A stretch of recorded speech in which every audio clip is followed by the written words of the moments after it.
السلام علیکم ورحمۃ اللہ وبرکاتہ۔ روزہ گزشتہ گناہوں کا کفارہ ہے۔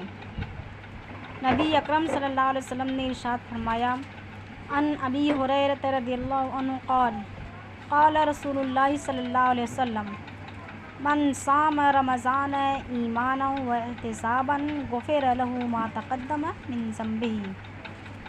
حضرت ابو ہریرہ رضی اللہ عنہ سے روایت ہے کہ انہوں نے کہا کہ رسول اللہ صلی اللہ علیہ وسلم نے ارشاد فرمایا، جس شخص نے ایمان اور احتساب کے ساتھ رمضان کا روزہ رکھا، اس کے پچھلے گناہ معاف کر دیے جائیں گے۔